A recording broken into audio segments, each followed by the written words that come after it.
श्रोतांद नमस्कार। हृत्पिंड आम शरीर एक गुरुत्वपूर्ण अंग। यह जन्मर मृत्यु पर्यंत अनवरत काम करुए। तेबे हृत्पिंड अनेक रोग होता है जार लक्षण कारण एवं चिकित्सा तथा प्रतिकार संपर्क में आम आलोचना करवा। आम सहित अच्छा विकास हॉस्पिटल रे हृदरोग विशेषज्ञ भाव कार्यरत डॉक्टर लक्ष्मी प्रसाद दास। डॉक्टर लक्ष्मी प्रसाद दास पीजीआई चंडीगढ़ में अध्ययन करछन्ते, जहाँ चिकित्सा विज्ञान क्षेत्र में एक प्रमुख अनुष्ठान। डॉक्टर दास आपण को आम कार्यक्रम को स्वागत करछु। नमस्कार। नमस्कार। तेबे जेतेबेले माँ पेटर शिशुर क्रम वृद्धि होता है सेतेबेलू हृत्पिंडर कंपन आरंभ होता है। तेबे आमे किभली भाव में जानिबा गोटे शिशु जन्म होला तार हृत्पिंड सुस्थ अच्छी ना किसी असुविधा अच्छी? देखा गले आम जो शिशुटी जन्म हुए किसी शिशु देहरे जन्मरू हृदरोग थाए जोटा को आम कंजेनिटल हार्ट डिजीज कहू। तो से देखा जाए जहाँ को आम देखू कहू कि होल्स थाए हार्ट रे, किंबा कहार रक्तनलीर जो संरचना रे टिके व्यतिक्रम थाए, किंबा कहार हार्ट दुर्बल मध्य थाए जन्मगत कारणरू। मुख्यतः ये जो बीमारी थाए पिलार लक्षण माने जन्मरू धई सई हवा, किंबा स्तनपान करिबारे असुविधा हवा, किंबा खाइबा समय मुंडरू झाड़ बाहर, केतेक पिला नील पड़ी जावा, यही सब लक्षण माने देखा जाए जहाँ को शिशु रोग विशेषज्ञ माने संदेह करती। तापर से माने हार्ट परीक्षण पाई आम पाख पठाइले आम इकोकार्डियोग्राफी टेस्ट करी से सब कौ बीमारी कारणरू हार्ट बीमारी कारणरू एटा होची आम जानी पारू, तार बीमारी हिसाब रे तार प्रतिकार करा जाए। अनेक आपण पाखु केस आसीथो जे शिशु मानकर एभली हृत्पिंड जनित किसी असुविधा होता है एवं सेमानकर आपण सठिक परीक्षा निरीक्षा माध्यम रोग निरूपण करते चिकित्सा करते। तेबे केउ बयसरू आम जानिबा जे आमर हृत्पिंडर किसी समस्या अच्छी जहाँ आपड़ जो कहले कंजेनिटल हार्ट डिजीज माने छोट पिलांक पाखरे तापरे क्रम बयस बढ़ीला तापरे आम किसी जानीपर कि केतेबेले हृत्पिंडर रोग वा समस्या देखा दे पारिबो? बहुत समय देखा जाए कि किछिटा कंजेनिटल हार्ट डिजीज भी एडोलेसेंट किंबा एडल्टहुड माने बयस बढ़िया सहित भी सेटा जदि प्रथम जना पड़ी ना पेसेंट देहरे से बीमारी अच्छी। बेले बेले आम देखू कि एडल्ट रे भी पेसेंट आसती जार जन्मगत बीमारी थाए। ता सहित आम देश भारत जेहेतु गोटे लो मीडियम इकोनोमी देश, से आम देश रे रिमाटिक हार्ट डिजीज जोटारे भाल्व डिजीज थाए से पेसेंट मानकू आम देखा पाऊ, जो माने कि यूजुअली 30 ରୁ 40 वर्ष बयस मध्य बेसी देखा जाती, जार कि से भाल्वर इन्फेक्शन 5 ରୁ 15 वर्ष बयस होता है, किंतु तार लक्षण प्रकाश पाऊ 30 ରୁ 35 वर्ष पर से लक्षण सहित आम पाखु आसता।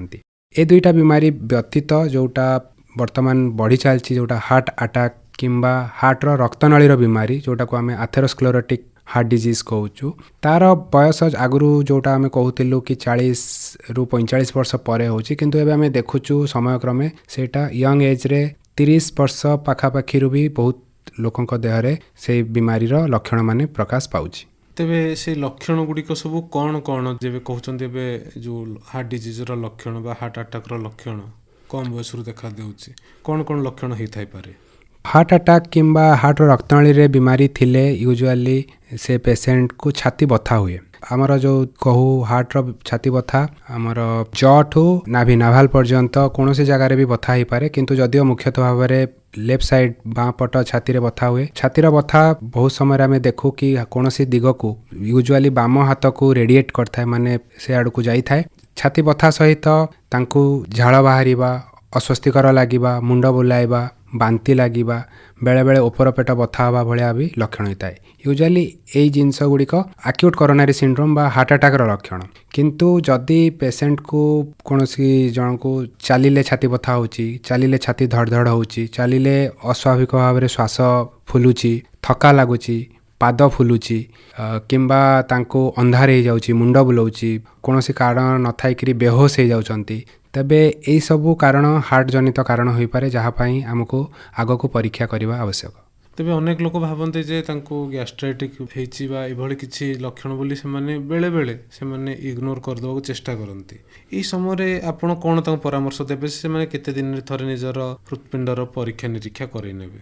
बेले बेले नुह आम देखुचु बहुत मैक्सिमम टाइम रे एटलिस्ट कहया गले 50% समय लोक हार्टर छाती बथा को गैस जनित छाती भाविक इग्नोर करछंती, जोटा कि तांको पई ବହୁତ ବେଳେବେଳେ ଜୀବନହାନି ବି ହେଉଛି, ବେଳେବେଳେ ଯଦି ଜୀବନ ବି ବଞ୍ଚି ଯାଉଛି ସେମାନଙ୍କୁ ଜୀବନ ଯାକ ଦୁର୍ବଳ ହାର୍ଟ ସହିତ ବଞ୍ଚିବାକୁ ପଡ଼ୁଛି। ମୁଁ ଏତିକି କହିବି, ଯଦି ଛାତି ବଥା ହେଉଛି ଆଉ ଛାତି ବଥା ଲାଗି ରହୁଛି, ଛାତି ବଥା କମୁ ନାହିଁ, 10 ମିନିଟ୍ 15 ମିନିଟ୍ରୁ ଅଧିକ ରହୁଛି, ତା ସହିତ ଥଣ୍ଡା ଝାଳ ବାହାରୁଛି କିମ୍ବା ଯଦି ପେସେଣ୍ଟକୁ ଫିଲିଂ ଆସୁଛି କି ସେ ତାଙ୍କର ଦେହ ଡାଉନ୍ ଆଡ଼କୁ ଗତି କରୁଛି କିମ୍ବା ତା ସହିତ ଯଦି ଧଇଁ ସଇଁ ହେଇଯାଉଛନ୍ତି, ତା ସହିତ ଯଦି ବଥା ଗ୍ୟାସ୍ ମେଡ଼ିସିନ୍ ନେବା ସତ୍ତ୍ୱେ ବି କମୁ ନାହିଁ କିମ୍ବା ବଥା କମିଗଲେ ବି ଯଦି ବଥା ଘଣ୍ଟାଏ ଏଇ ଟାଇପ୍ର ଲାଗିକି ରହିଛି, ତେବେ ନିଶ୍ଚିତ ଭାବରେ ହାର୍ଟର ପରୀକ୍ଷା କରିବା ଉଚିତ।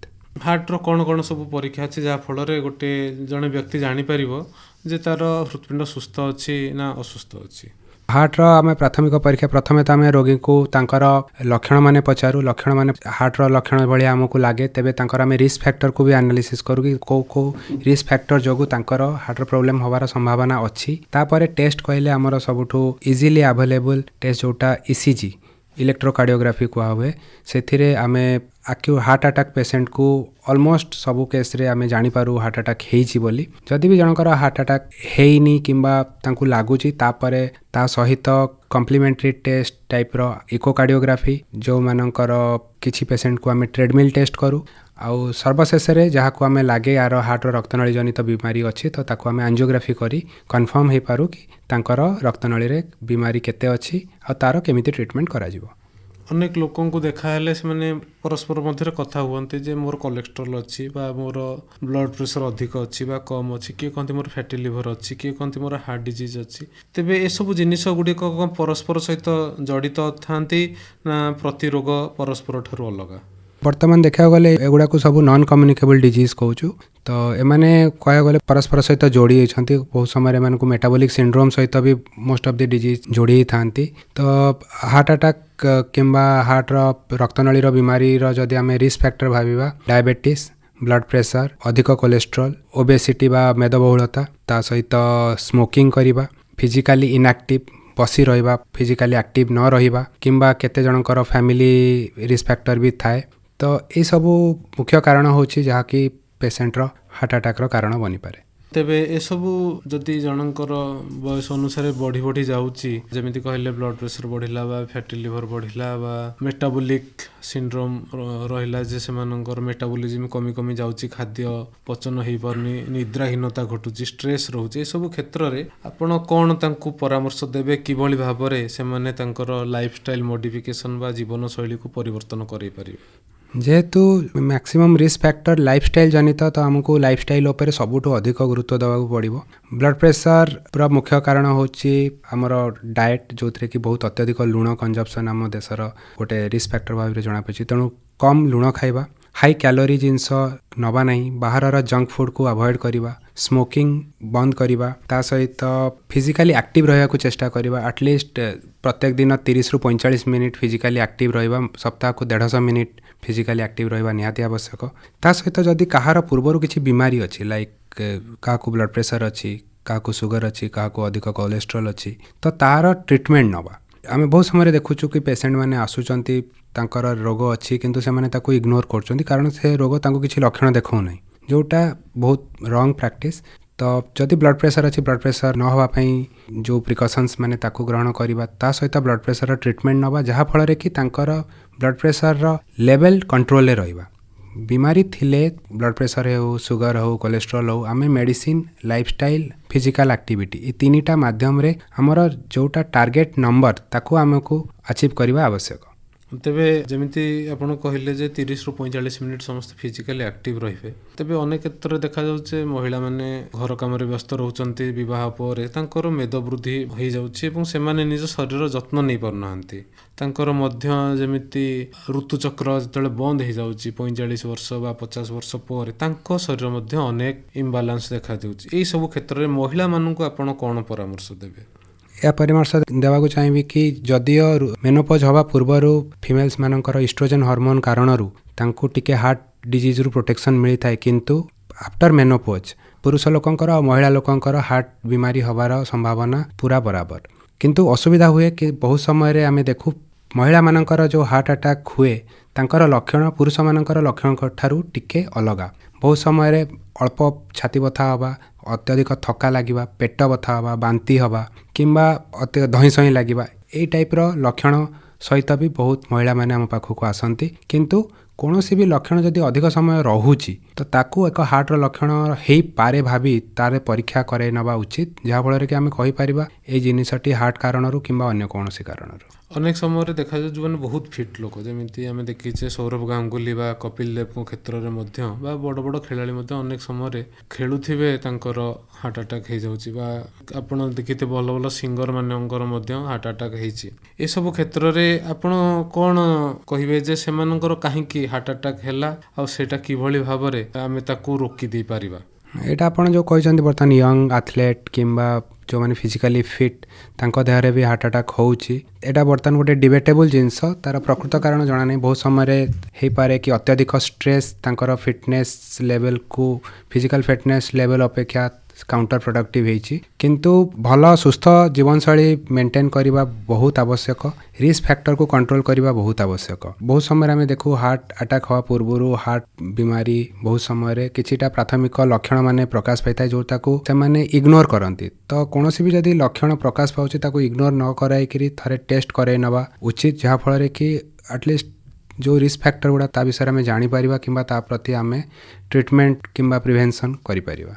ଅନେକ ସମୟରେ ଦେଖାଯାଉଛି ଅନେକ ସତର୍କତା, ଆପଣ ଯେତେ କହିଲେ ଏତେ ସତର୍କତା ସବୁ ସମସ୍ତେ ଆପଣେଇଲେ ମଧ୍ୟ ବେଳେ ବେଳେ ହୃଦଘାତ ହେଇଯାଉଛି। ହୃଦଘାତ ହେଲା ଏବଂ ସେମାନେ ଜାଣିପାରିଲେ ଯେ ତାଙ୍କର ବାଁ ହାତକୁ ଜୋର ସଂକ୍ରମିତ ହେଲା ଏବଂ ତାପରେ ମଧ୍ୟ ଝାଳ ବୋହିଲା। ଏସବୁ କ୍ଷେତ୍ରରେ ଜଣେ ଲୋକ ଯଦି ସହରଠାରୁ ଦୂରରେ ରହିଲା, ଗାଁରେ ଅଛି, କିଛି ସମୟ ଲାଗିବ ତାକୁ ଡାକ୍ତରଖାନାକୁ ଆସିବାକୁ, ଏଇ ସମୟ ଭିତରେ ସେମାନେ କେମିତି ନିଜ ଶରୀରକୁ ବଞ୍ଚେଇ ପାରିବେ ଏବଂ କ'ଣ ତାଙ୍କୁ ପ୍ରାଥମିକ ଚିକିତ୍ସା ଦିଆଯାଇପାରିବ ଯାହାଫଳରେ ତାଙ୍କର ଅମୂଲ୍ୟ ଜୀବନ ମଧ୍ୟ ରକ୍ଷା ହେଇପାରିବ? ହାର୍ଟ ଆଟାକ୍ର ଟ୍ରିଟମେଣ୍ଟରେ ସମୟ ମୂଲ୍ୟବାନ। କାହିଁକି କୁହାଯାଇଛି କି ହାର୍ଟ ଆଟାକ୍ ହେଲା ପରେ ପ୍ରତି ମିନିଟ୍ କିମ୍ବା ପ୍ରତି ସେକେଣ୍ଡରେ ବି ହାର୍ଟର ଯେଉଁ ମାଂସପେଶୀର ଜୀବନ ଲସ୍ ହେଇଥାଏ, ଲାଇଫ୍ ଲସ୍ ହେଇଥାଏ। ତେଣୁ ଆମେ ହାର୍ଟ ଆଟାକ୍ ହେଲେ ସମୟକୁ ବଞ୍ଚାଇବାକୁ ପୁରା ଚେଷ୍ଟା କରିବା ଉଚିତ। ପ୍ରାଥମିକ ଟ୍ରିଟମେଣ୍ଟ ଆମେ ଦେଖୁ କି ବହୁତ ସମୟରେ ଯଦି ଦୂର ଜାଗାରେ ଅଛନ୍ତି, ହସ୍ପିଟାଲ ଦୂରରେ ଅଛି, ତ ଆମେ ଏତିକି କହିବୁ କି ଡିସ୍ପେରିନ୍ ଯେଉଁଟା ରଖା ହୁଏ, ଡିସ୍ପେରିନ୍ ସେମାନେ ନେଇପାରିବେ ଯଦି ତାଙ୍କୁ ଛାତି ବଥା ସିଭିୟର ହେଉଛି ଆଉ ହାର୍ଟ ଆଟାକ୍ର ସନ୍ଦେହ ଅଛି। ଆଉ ଯଦି ସେମାନେ ଛୋଟ ହସ୍ପିଟାଲରେ ଅଛନ୍ତି ଯେଉଁଥିରେ କି ହାର୍ଟର ରକ୍ତନଳୀର ଟେଷ୍ଟ ଆଞ୍ଜିଓଗ୍ରାଫି କରି ହାର୍ଟର ରକ୍ତନଳୀର ଟ୍ରିଟମେଣ୍ଟ ଆଞ୍ଜିଓପ୍ଲାଷ୍ଟି କରାଯାଇ ପାରୁନାହିଁ, ତ ସେଠି ବହୁତ ସମୟରେ ଦେଖାଯାଇଛି କି ଥ୍ରମ୍ବୋଲାଇସିସ୍, ଯେଉଁଥିରେ କି ହାର୍ଟର ଯେଉଁ ରକ୍ତନଳୀର କ୍ଲଟ୍କୁ ଡିଜଲ୍ଭ କରିବା ପାଇଁ ମେଡ଼ିସିନ୍ ଦିଆଯାଏ, ତ ତାକୁ ଦେଇପାରିବ। ଥ୍ରମ୍ବୋଲାଇସିସ୍ କରିସାରିଲା ପରେ ରକ୍ତନଳୀ ଖୋଲିବାର ସମ୍ଭାବନା 80% ପାଖାପାଖି ଥାଏ। ତ ତାପରେ ପେସେଣ୍ଟକୁ ଆପଣ ସେ ହସ୍ପିଟାଲକୁ ପଠାଇବେ ଯେଉଁଠି ଆଞ୍ଜିଓଗ୍ରାଫି କିମ୍ବା ଆଞ୍ଜିଓପ୍ଲାଷ୍ଟିର ସୁବିଧା ଅଛି, ଯାହାଫଳରେ କି ସେ ଟେଷ୍ଟ କରିକିରି ଆମେ ଦେଖିପାରିବା କି ତାଙ୍କର ଯେଉଁ ରକ୍ତନଳୀ ବ୍ଲକ୍ ଥିଲା ସେଇଟା ଖୋଲିଛି କିମ୍ବା ଖୋଲି ନାହିଁ। ତାପରେ ସେହି ହିସାବରେ ଫର୍ଦର ଟ୍ରିଟମେଣ୍ଟ କରାଯାଇପାରିବ। ଏସବୁ କ୍ଷେତ୍ରରେ ବିଶେଷଜ୍ଞଙ୍କର ପରାମର୍ଶ ନେବା ନିହାତି ଦରକାର। ତେବେ ଆପଣ ଜଣେ ହୃଦରୋଗ ବିଶେଷଜ୍ଞ, ଆପଣ ଆପଣଙ୍କର ଶରୀରର କିଭଳି ଭାବରେ ଯତ୍ନ ନିଅନ୍ତି? ଆପଣ ଆପଣଙ୍କର ହୃତ୍ପିଣ୍ଡର କିଭଳି ଭାବରେ ଯତ୍ନ ନିଅନ୍ତି? ନିଜର ଶରୀରର ଯତ୍ନ ନେବା ପାଇଁ କହିବାକୁ କଥା ଲାଇଫଷ୍ଟାଇଲକୁ ଠିକ୍ ରଖିବା ନିହାତି ଆବଶ୍ୟକ। ଲୁଣ କମ୍ ପରିମାଣରେ ଖାଇବା, ହାଇ କ୍ୟାଲୋରି ଜିନିଷ ନ ଖାଇବା, ସୁଗାରକୁ ଯେତେ ପସିବୁଲ୍ ଆଭଏଡ଼ କରିବା, ଡେଲି ଅଧଘଣ୍ଟାଏ ୱାକିଂ କିମ୍ବା ଲାଇଟ୍ ଜଗିଂ, ରନିଂ କରିବା ଉପରେ ମୁଁ ଷ୍ଟ୍ରେସ୍ ଦିଏ। ସ୍ମୋକିଂ ଜମା କରେ ନାହିଁ। ତା ସହିତ ନିଜର ୱେଟ୍କୁ ନିଜର ହାଇଟ୍ ହିସାବରେ ଯେଉଁଟାକୁ ଆମେ କହୁ BMI ବା ବଡି ମାସ୍ ଇଣ୍ଡେକ୍ସ, ତାକୁ ମେଣ୍ଟେନ୍ କରିବାକୁ ଆମେ ଚେଷ୍ଟା କରୁଛୁ। ତା ସହିତ ବର୍ଷକୁ ଥରେ ଖଣ୍ଡେ ନିଜର ରକ୍ତର ପରୀକ୍ଷା କରି blood sugar, blood pressure, cholesterol ଏହାର ମାତ୍ରା ମାନେ ଦେଖିବା ଉଚିତ। ଆଉ ମୁଁ ଦେଖେବି, ଯାହାଫଳରେ କି ଆଟଲିଷ୍ଟ ଆମେ ଜାଣିପାରିବା କି ଆମେ କେଉଁ ଷ୍ଟେଜ୍ରେ ଅଛୁ, କି ଆମର କିଛି ଭବିଷ୍ୟତରେ ହେବାର କିଛି ସମ୍ଭାବନା ଅଛି କି ନାହିଁ। ଆଉ ଯଦି କୌଣସି ଲକ୍ଷଣ ଦିଆଯାଏ ତ ତା'ର ରିକ୍ୱାର୍ଡ ଟେଷ୍ଟ କରିବା ନିହାତି ଆବଶ୍ୟକ। ତେବେ କାର୍ଯ୍ୟକ୍ରମ ଶେଷ ହେବାକୁ ଆସୁଛି। ତେବେ ଆପଣ ଆମର ଶ୍ରୋତାମାନଙ୍କୁ କ'ଣ ପରାମର୍ଶ ଦେବେ? ଶ୍ରୋତାମାନଙ୍କୁ ଏତିକି ପରାମର୍ଶ ଦେବି କି ଆମେ ଦେଖୁଛୁ ବର୍ତ୍ତମାନ ଭାରତ ଦେଶରେ ହାର୍ଟ ଆଟାକ୍ର ସଂଖ୍ୟା ବହୁତ ଅଧିକ ପରିମାଣରେ ବଢ଼ି ଚାଲିଛି। ତା ସହିତ ବହୁତ କମ୍ ବୟସର ପିଲାମାନେ ବର୍ତ୍ତମାନ ହାର୍ଟ ଆଟାକ୍ର ଶିକାର ହେଉଛନ୍ତି। ତା'ର ମୁଖ୍ୟ କାରଣ ହେଉଛି ଜୀବନଶୈଳୀରେ ପରିବର୍ତ୍ତନ। ଲାଷ୍ଟ 10 ବର୍ଷରୁ 20 ବର୍ଷ ଭିତରେ ଜୀବନଶୈଳୀର ପରିବର୍ତ୍ତନ କାରଣରୁ ବର୍ତ୍ତମାନ ପିଲାମାନେ ଜଙ୍କ ଫୁଡ଼, ସ୍ମୋକିଂ, ଅଧିକ ଷ୍ଟ୍ରେସ୍, ତା ସହିତ ବହୁତ କମ୍ ବୟସରେ ଡାଇବେଟିସ୍, ବ୍ଲଡ଼ ପ୍ରେସର, ମେଦବହୁଳତା, ଫିଜିକାଲି ଇନ୍ଆକ୍ଟିଭିଟି, ମୋବାଇଲ ଆସିବା ଫଳରେ ଫିଜିକାଲ ଆକ୍ଟିଭିଟି, ଗେମିଂ କମ୍ ହେଇଯିବା ଫଳରେ ଆଉ ପ୍ଲେଗ୍ରାଉଣ୍ଡରେ ପିଲା ଖେଳିବା କମିଯାଉଛି। ତ ए सब कारण जो बर्तमान गोटे हार्ट अटैक गोटे महामारी रूप में नवाक जाऊँगी निश्चित रूप से आउ 10 वर्ष आम भावुँ कि आहरी अधिक हार्ट अटैक पेसेंट्स हबार संभावना अच्छी तेणु निजर हृदय निज हाथ में एटा मोर हार्ट डे रो थीम मध्य निज हृदय को निजे रक्षा करने उचित जो जो जिनस रिस्क फैक्टर आम डिस्कस कलु से सबू जिनस जिते अवॉइड करवा निजर सुस्थ